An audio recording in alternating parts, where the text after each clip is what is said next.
Good morning. Hindi की online class में हम पढ़ेंगे ग्रामर, वाक्य विचार। वाक्य मतलब तो सभी को मालूम है कि क्या होता है। तो आज हम यही पढ़ेंगे कि वाक्य कैसे होते हैं, कितने प्रकार के होते हैं, किस वाक्य का क्या अर्थ होता है। तो चलिए पढ़ते हैं।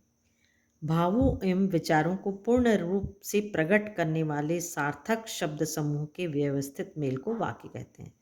अभी काफ़ी भारी भरकम शब्द हैं, मैं आपको इसको आसान भाषा में समझाऊं तो भाव और विचार। भाव और विचार मतलब हमारी जो फीलिंग्स होती हैं, जो हमारे थॉट्स होते हैं, उसको हम जब प्रकट करते हैं तो या तो बोलते समय या लिखते समय हमको कुछ शब्द चाहिए रहते हैं।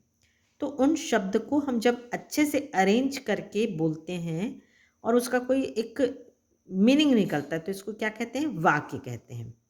जैसे एक एग्जाम्पल है, गौरव टीवी देख रहा है।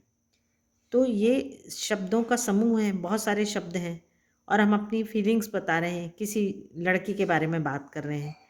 तो जब इसको हम अच्छे से अरेंज करे हैं तो ये क्या कहलाया? ये क्या बन गया? एक वाक्य बन गया। इसी चीज़ को यदि हम ऐसे बोलते टीवी रहा है देख गौरव, तो ये अरेंज अच्छे से नहीं हुआ, तो ये कुछ क्लियर नहीं हो रहा है। तो आसान भाषा में हम यदि समझाएं तो भाव और विचार को प्रकट करने के लिए जब शब्दों के समूह को हम अच्छे से अरेंज करके व्यवस्थित तरीके से लिखते हैं तो इसको वाक्य कहते हैं। वाक्य के सभी पद मिलकर पूरा अर्थ प्रकट करते हैं, मतलब जितने भी शब्दों के जितने भी शब्द हैं वो एक एक अर्थ प्रकट करते हैं। वाक्यों के माध्यम से ही मनुष्य अपने मन के विचारों को अच्छी तरह प्रकट करता है। तो यदि वाक्य ना हो तो हम किसी को एक्सप्लेन ही ना कर पाए, ना लिख के और ना बोल के। तो जब हमको किसी को कोई बात बताना रहता है, जैसे कि कोई अच्छी खबर है, तो हम उसको बताते हैं कि मैं कक्षा में प्रथम आई हूँ या मैं क्लास में फर्स्ट आई हूँ। तो ये हम जब एक अच्छे से अरेंज करके बता रहे हैं तो ये सामने वाला समझ में आ गया उसको कि ये कोई अच्छी खबर है। और या कोई डरावनी बात है, अरे यहाँ बहुत बड़ा सांप निकला, तो ये एक आश्चर्य वाली बात है, विस्मयादि है। तो जब इस शब्दों को हम अच्छे तरीके से अरेंज करके बोलते हैं तो ये क्या कहलाते हैं? वाक्य कहलाते हैं। तो वाक्यों के भी अंग होते हैं, जैसे हमारे शरीर के अंग होते हैं उसी प्रकार से वाक्यों के भी अंग होते हैं। पहला होता है उद्देश्य। दो मुख्य अंग होते हैं, उद्देश्य और विधेय।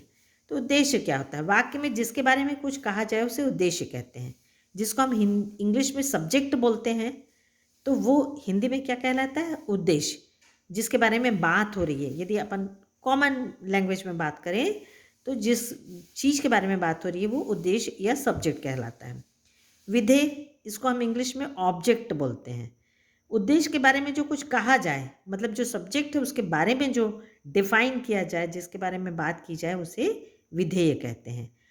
अब ये एक एग्जाम्पल है, खरगोश के छोटे छोटे बच्चे गिलहरी के साथ लुका छिपी का खेल खेलने लगे। अब किसके बारे में बात हो रही है? खरगोश के छोटे छोटे बच्चे। तो ये क्या हो गया? सब्जेक्ट या उद्देश्य हो गया। अब उसके साथ ये गिलहरी के साथ खेल रहे हैं, तो ये क्या हो गया? किस उसके बारे में कुछ बात बताई जा रही है, तो ये क्या हो गया? विधेय या ऑब्जेक्ट हो गया। अब आगे हम देखते हैं कि वाक्यों के जो भेद होते हैं, जो हमने ये देखे, अभी तो वाक्य के अंग देखे, पार्ट्स ऑफ सेंटेंस। अब हमको ये देखना है कि वाक्यों के भेद कैसे होते हैं। दो प्रकार के भेद होते हैं, अर्थ के आधार पे और रचना के आधार पे। अब अर्थ के आधार पे कैसे भेद होते हैं देखते हैं। पहले अर्थ के आधार पे देखेंगे और उसके बाद रचना के आधार पे। अर्थ मतलब उसका क्या अर्थ निकल रहा है। जैसे कि यदि कुछ हम पूछ रहे हैं कि तुम कब आओगे, तो इसका मतलब है कि हम किसी से प्रश्न पूछ रहे हैं, तो ये क्या हो गया? प्रश्नवाचक हो गया। और यदि हम किसी को बोल रहे हैं कि कल तुम मत आना, तो हम मना कर रहे हैं, मतलब ये निषेधवाचक हो गया। तो ये अर्थ के आधार पे वर्गीकरण होता है। तो सबसे पहले हम इसमें देखेंगे नंबर 1, विधानवाचक वाक्य। ये होता है जिसको हम असर्टिव सेंटेंस इंग्लिश में बोलते हैं, जिस वाक्य में किसी बात के होने का सामान्य बोध हो, मतलब सिंपल सेंटेंस होता है, उसे विधानवाचक कहते हैं। जैसे मैंने तुम्हें बाजार जाते देखा था, सिंपल है, मैंने तुम्हें बाजार जाते, इसमें कोई नई बात नहीं है, कोई बड़ी बात नहीं है, सामान्य सी बात है। निषेध, जिस वाक्य में नहीं होने का बोध हो या निगेटिव जिसको हम बोलते हैं उसे निषेधवाचक वाक्य कहते हैं हिंदी में। तुम कभी समय पर नहीं उठते हो, नहीं, तो ये क्या हो गया? निषेध।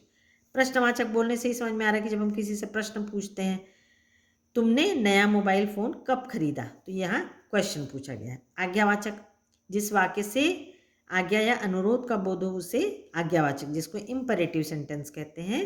मतलब कमरे के बाहर निकलो, कृपया कभी दर्शन दीजिए, एक गिलास पानी लाओ, यहाँ मत जाओ, तो ये आज्ञा दे रहे हैं। इच्छावाचक, जिस वाक्य से इच्छा, शुभकामना, आशीर्वाद का बोध हो उसे इच्छावाचक वाक्य कहते हैं। काश मेरे पास भी बहुत पैसा होता, तो इच्छा प्रकट हो रही है। भगवान सबका भला करे, ये क्या हो रहा है, ये भी इच्छा हो रही है।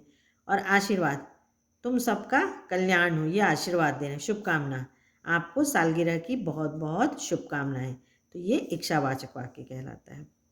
अब इसमें एक्सक्लेमेनेशन मार्क लगा रहता है। विस्मयवाचक वाक्य, जिसको हम बोलते हैं एक्सक्लेमेनेशन मार्क इंग्लिश में सेंटेंस, जिस वाक्य से आश्चर्य, हर्ष मतलब खुशी, शोक, दुख, घृणा आदि का बोध हो उसे विस्मयवाचक कहते हैं। इसमें एक्सक्लेमेनेशन मार्क होता है। जैसे एग्जाम्पल, अरे वह इतनी जल्दी आ गया, शाबाश तुम्हारी कहानी सबसे अच्छी थी, तो यहाँ पर हम तारीफ किए, ये आश्चर्य लगा।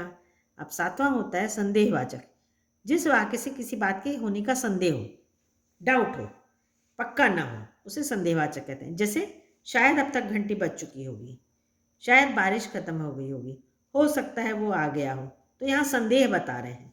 8वां होता है संकेतवाचक, जिस वाक्य में एक उपवाक्य पर दूसरे उपवाक्य की संभावना निर्भर करे। मतलब 2 सेंटेंस हो और एक की दूसरे पे डिपेंड हो। जैसे अगर पढ़ते तो अच्छे नंबर जरूर आते, अगर पढ़ते एक सेंटेंस तो अच्छे नंबर जरूर आते। दोनों एक दूसरे से क्या है, रिलेटेड है। यदि वर्षा हुई तो जाम लग जाएगा, जाम मतलब जो ट्रैफिक जाम होता है ना वो। यदि वर्षा बंद हुई तो मैं आ जाऊंगा, एक दोनों निर्भर रहते हैं। तो ये हो गया आपके अर्थ के हिसाब से। और अब हम पढ़ेंगे रचना के हिसाब से किस प्रकार के सेंटेंस होते हैं।